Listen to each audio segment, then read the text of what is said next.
Bharat Bangladesh match আজকের ম্যাচটা নিয়ে চেন্নাইয়ের যে পেজটা আছে সেই পেজে বাংলাদেশ আর ভারতের একটা রান আউট শেয়ার করে মানে 2016 সালে যে ম্যাচটাতে আমরা 1 রানে হেরে গেছিলাম, এখনও মনে হয় ওই ম্যাচটা আমাদের মনের মধ্যে দাগ কাটে। বা ইন্ডিয়ার সাথে অনেক ম্যাচই আছে যে ম্যাচগুলোতে আমরা খুব ক্লোজলি হেরে গেছি। তো এখন আমার কথা হচ্ছে বাংলাদেশ কি আজকের ম্যাচটা জিততে পারবে?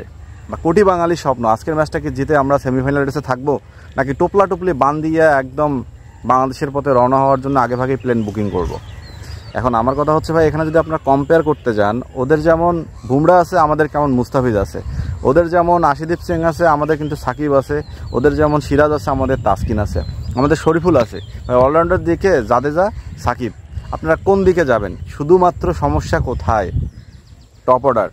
ওদের কিন্তু রোহিত এবং কোহলি কিন্তু ফর্মে নেই। রোহিত এবং কোহলি একদম রান ছাড়া। এখন এখানে আমাদের টপ অর্ডারও কিন্তু ফর্মে নাই। দেখেন দুই টিমকে কম্পেয়ার করে আপনাদের আমি বোঝাইতেছি। সেই সাথে ওদের মিডল অর্ডারে যেমন সূর্যকুমার যাদব বা পান্ট ফর্মে আছে, আমাদের কিন্তু মিডল অর্ডারে দেখা যাচ্ছে আমাদের শান্ত কিন্তু গত ম্যাচে রান পাইছে না। আপনারা আবার গালি দিয়েন না, শান্তর প্রশংসা করতেছি এই জন্য, কিন্তু রান পাইছে তো গত ম্যাচে, সেটা তো বলতে হবে। এরপর দেখা যাচ্ছে হৃদয় আমাদের ভালো ফর্মে আছে। এখন আমাদের প্রশ্ন, ভারতের সাথে ডমিনেট করতে গেলে আমাদের ভয় পাওয়ার তো দরকার নাই ভাইয়া। ভারতের আহামরি কোনো ব্যাটসম্যান নাই যারা আমাদের একাই মানে প্যাক করে দিবে, আর তাদের আহামরি কোনো বোলারও নাই যে আমরা ভয় পাবো। কারণ এই টিমটাকে তো আমরা হারাইছি, এই টিমের সাথে তো আমাদের অনেক সুখ স্মৃতি আছে, এবং এই টিমকে তো আমরা অনেক ডমিনেট করে খেলছি। আমরা তো আর অস্ট্রেলিয়ার মতো টিমের সাথে এত খেলি না। ইন্ডিয়ার সাথে আমরা যতটা খেলি, আমি সেটা বলতেছি, ইন্ডিয়ার সাথে আমরা যতটা ম্যাচ খেলি, ইন্ডিয়াকে আমরা যতটা হারাইছি, অস্ট্রেলিয়ার সাথে কিন্তু এতটা আমার খেলার সুযোগ হয়নি আমাদের, বা আমরা এতটা খেলিও নি। তো এখন আমার কথা হচ্ছে, ইন্ডিয়া ভার্সেস বাংলাদেশের ম্যাচ কিন্তু ভাইয়া টান টান উত্তেজনা হয়, এবং দুই দিকের দুই সমর্থকরাই কিন্তু কথা বলে। সেই সাথে আমাদের সাংবাদিক বা ইউটিউবাররাও কিন্তু সেটা নিয়ে কথা বলে, এবং সেটা আমরা কিন্তু ছাড়ে দেই না। তো যাই হোক, আমরা কথায় না কাজে বিশ্বাসী, এটা আজকে বলবো। কারণ প্রতিদিন তো আমরা কথায় বিশ্বাসী থেকে কাজে না। সেই সাথে সবার চাওয়া থাকবে, সবার নজর থাকবে মিডল অর্ডারের দিকে। মিডল অর্ডার বা টপ অর্ডার, বাংলাদেশের টপ অর্ডার এবং মিডল অর্ডার তো ফর্মে আছে। সেই সাথে হৃদয় এবং সাকিব, এই দুজনকে ভালো খেলতে হবে, এবং রিয়াদ ভাইকে ভালো খেলতে হবে। এবং টপ অর্ডারে তানজিদ হাসান সাকিবে থাক, সৌম্যই থাক, লিটনই থাক, বা দেখা যাচ্ছে আমাদের শান্ত ক্যাপ্টেনই থাক। সো এই চারজনের মধ্যে যে কোনো তিনজনকে তো আমাদের থাকবে, কিন্তু এই তিনজনকেই ভাইয়া যে কোনো দুইজনকে ফায়ার হয়ে উঠতে হবে। অ্যাটলিস্ট প্রথম 6 ওভারে যদি 50, পরের 4 ওভারে আমাদের যদি 40 বা 30 বা 20 এমনভাবেও রানও আসে ভাই, তাও কিন্তু ম্যাচটা আমরা ডমিনেট করতে পারবো। সো এখন কথা হচ্ছে আমি যে এই স্বপ্নগুলো দেখতেছি বাংলাদেশ দলকে নিয়ে, এটা কি স্বপ্নটা কিন্তু আমার দেখা যায়? আমি যে দেখতেছি না, আমি কিন্তু জেগে জেগেই স্বপ্ন দেখতেছি, ঘুমায় স্বপ্ন দেখতেছি না। হ্যাঁ, আমরা কিন্তু এটা এভাবেই আলোচনা করে আসি এবং গেম প্ল্যান করি আমরা অ্যাজ এ ক্রিকেট ফ্যান হিসেবে। কিন্তু আমার কথা হচ্ছে, বাংলাদেশ দলের যে ক্রিকেটার আছে তারা কি ভাবে, তারা কি জানে যে আমার অ্যাবিলিটি আছে, আমি খেলতে পারবো, আমি খুব ভালো রান করতে পারবো, আমি ব্যাটিং করতে পারবো?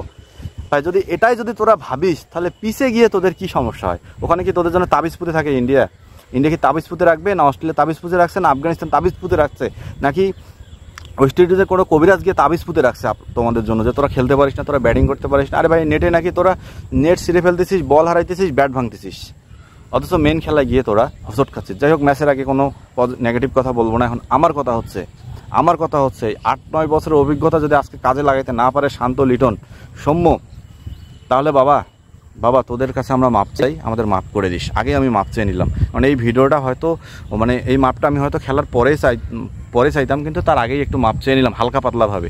এখন কথা হচ্ছে, ম্যাচটা জিততে গেলে ওপেনিং জুটি, সেই সাথে টপ 3 এবং মিডল অর্ডারের ভাইয়া কোনো জুরি নাই। মনে রাখবেন একটা কথা, ভাইয়া, বলারদের ডিপেন্ড করে আর থাকবেন না। কারণ বলারদের ডিপেন্ড করে কিন্তু ম্যাচ জেতা প্রতিদিন সম্ভব না। এই যে 4-5টা ম্যাচ আমরা খেললাম, প্রথম রাউন্ডে 4টে ম্যাচের কিন্তু 3টে ম্যাচ যে আমরা জিতছি, 3টে ম্যাচে কিন্তু বোলাররা জিতাইছে, ব্যাটসম্যানরা জেতাই নাই।